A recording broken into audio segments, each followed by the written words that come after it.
gives me great pleasure to welcome all of you to this industry webinar.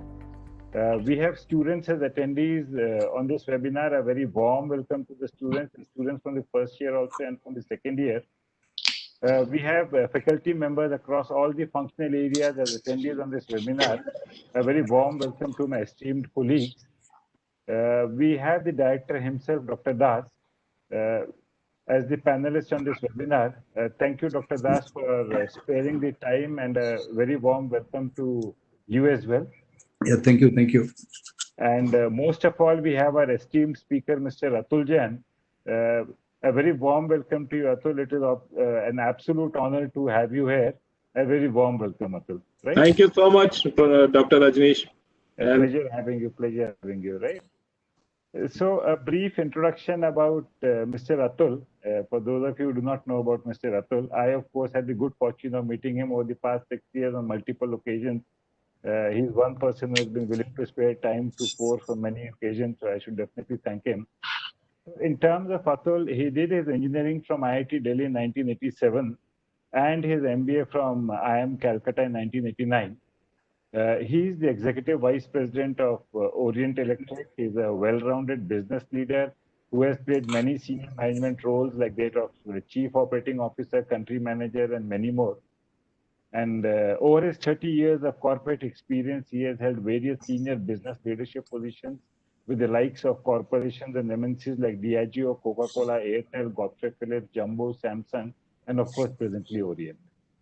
And 30 years is a long time. And over this 30 years, he has worked closely with business leaders, the so-called doyens of corporate world. He has worked very closely with Mr. Sunil Mittal, Mr. K.K. Modi, Mr. B.D. Park, Mr. C.K. Murla, so on and so forth. And he commands a very strong industry view and also is the chairman of the Indian Fan Manufacturers Association. And you know, with all this COVID-19 talk thing happening around us, business in doldrums, supply chains getting shattered, there's a lot of talk which is also going on about self-reliance and Atmanirbharta. It is in this context that today's theme emerged. And you know, personally speaking, as an end consumer, I've always felt and very proudly felt that our fan industry is one of those industries where we have been largely Atmanirbhar. So today, the theme is implementing self-reliance, Atmanirbharta, through integration of value chain opportunities across rural, semi-urban, urban divide in India. And given that Mr. Atul is also the chairman of Indian Fan Manufacturers Association, he is uniquely placed to provide a unique industry perspective that only leaders like him can provide.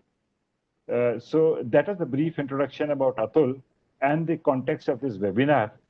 I will now request Dr. Das, our director, to invite Mr. Atul to speak.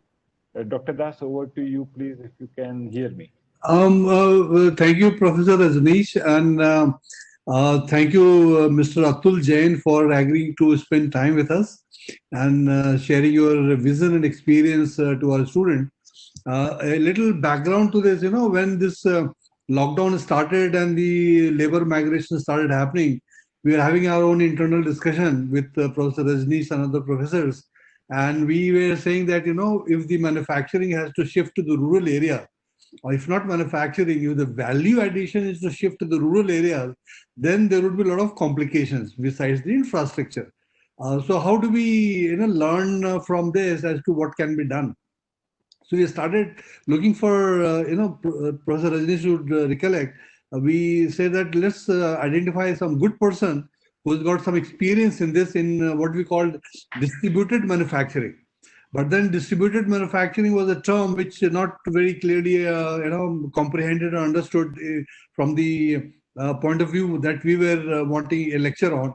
So we said, okay, let's identify an executive who is into OEM, original equipment manufacturer, or there is a, you know, a different components manufactured by other subunits of a larger factory.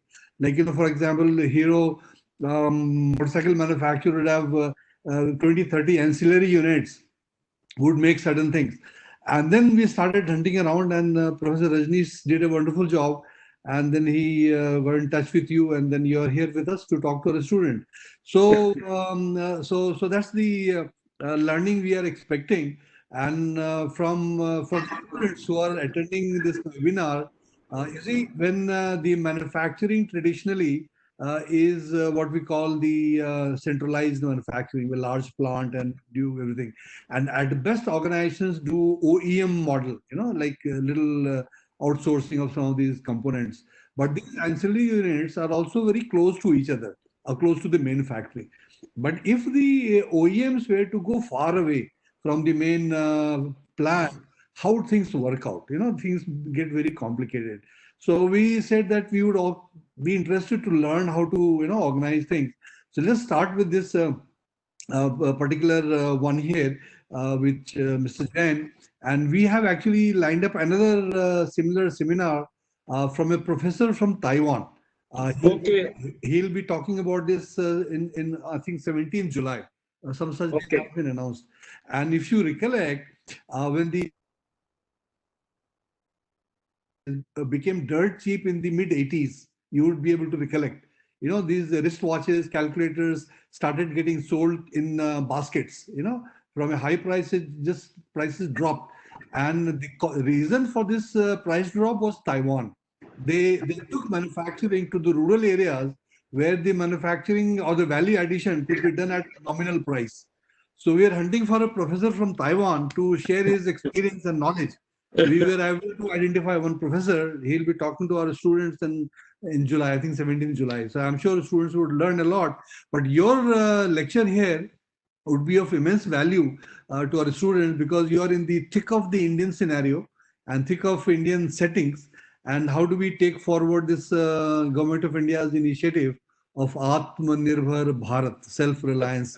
So how do we take the manufacturing to those levels where maybe at lower investment also one can make a huge contribution to the value add? So I'm really personally very obliged to you for agreeing to be with us That's this afternoon.